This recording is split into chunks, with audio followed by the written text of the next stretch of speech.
అంత దగ్గరైన మదియాష్కి మళ్ళీ నెక్స్ట్ 2009లో టికెట్ రావడానికి చాలా కొంచెం ఇబ్బంది ఎదురైనట్టే అనిపించింది అప్పుడు. 2004-9 నుంచి మధ్యన కళ్యాణ్ గారు ఏమైందంటే తెలంగాణ ఉద్యమం ముగిసిపడతా ఉండే. రాజశేఖర్ గారు most powerful chief minister in the country.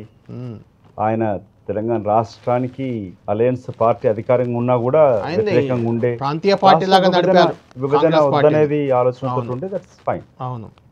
నేను అనుకుందంటే నేను ఏ నియోజకవర్గానికి ప్రాతినిధ్యం వహిస్తున్నానో, ఏ ప్రజల కొరకు అయితే పోరాటం చేస్తున్నానో, చిన్న రాష్ట్రాలతో అభివృద్ధి ఏ విధంగా చెందుతుంది, 60 ఏళ్ళు కలిసి ఉన్నా కూడా ఒకే గౌడ కులస్తులం ఎక్కడన్నా కూడా మన సంబంధం ఆంధ్ర నుంచి తెచ్చుకోము, తక్కువ ఉంటుంది. అట్లా వివిధ కులాలలో కూడా కలిసి లేము, తిండి ఆచారాలు కూడా వేరు వేరు, పండుగలు వేరు, ఇవన్నీ ఉన్న క్రమం లేవనుకున్నానంటే అంటే ఇవన్నీ ఒకెత్తు అవుతే అసలు నిజంగానే పిల్లల భవిష్యత్తు కొరకు రాష్ట్ర విభజన జరిగితే బాగుంటుందని ఆలోచించాను.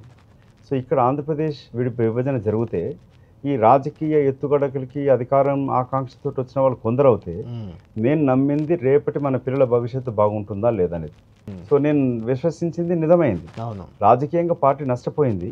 ఇవాళ మెడికల్ కాలేజ్ ప్రతి జిల్లాకు వచ్చినాయి, జిల్లాలు పెరిగినాయి, ఇంజనీరింగ్ కాలేజ్ వచ్చినాయి, ఉపాధి అవకాశాలు. ఇక్కడక్కడ నివసిస్తున్న వాళ్ళకి ఎలాంటి వ్యత్యాసం లేదు, ఎక్సెప్ట్ రాజకీయ నాయకులకు తప్ప. అక్కడ ఇల్లు ఇక్కడ ఆస్తులు పెరిగినాయి. సామాన్య ప్రజలకు మాత్రం ఎలాంటి ఇబ్బంది లేకుండా జరుగుతుంది. వ్యాపార సంబంధాలు, పెళ్లి సంబంధాలు కుదురుతా ఉన్నాయి. రాజశేఖర్ రెడ్డి గారు కూడా ఎక్సెప్ట్ తెలంగాణ ఇష్యూలోనే గ్యాప్. దానివల్లే 2009లో మదియాష్కి టికెట్ వద్దని చెప్పి పంపినాడు. నిజామాబాద్ అంతే, దట్స్ ఆల్. తెలంగాణ నిజామాబాద్ నుంచి కాకుండా నా పేరు జైరాబాద్ నుంచి, నల్గొండ, మహబూబ్ నగర్ నుంచి 3-4 చోట్ల పంపినాడు. సో అప్పుడు జయపాల్ రెడ్డి గారు కూడా నేను ఇంకేం చేయలేను, మీరే పోయి కలుపు అని చెప్పినాడు. అదేదో కాలు మొక్కేటంటే సోనియా గాంధీ గారు కాలు మొక్కుతంగా నేను వచ్చి బతిలాడుకోనని చెప్పాను. జీవితకాలం ఎంపీగా ఉండము, ఉన్న కాలంలో ఏం చేసిందో గుర్తుంటుంది కాబట్టి ఇస్తే వచ్చింది, లేకపోతే లేదని చెప్పి నేను పోయి అడగలేదు. 41 సీట్లు డిక్లేర్ అయినాక 1 సీట్ ఆపడం జరిగింది. లాస్ట్ సీట్ నాది నిజామాబాద్ అప్పుడు ప్రకటించింది. అంటే ఎలా రాజశేఖర్ రెడ్డి అడ్డుకున్నా మదియాష్కి ఎలా సీట్ తెచ్చుకున్నా? అదే అప్పుడు నేను అంటే రాహుల్ గాంధీ గారితో మిగతా మిత్రులు మిలింద్ దేవరా వాళ్ళకి చెప్పేటోళ్ళు, వాళ్ళ CM is opposing Madhu ticket అని చెప్పి. అప్పుడున్న ఢిల్లీ సీఎం శీలా దీక్షిత్ గారు నన్ను కొడుకులాగా చూసేది.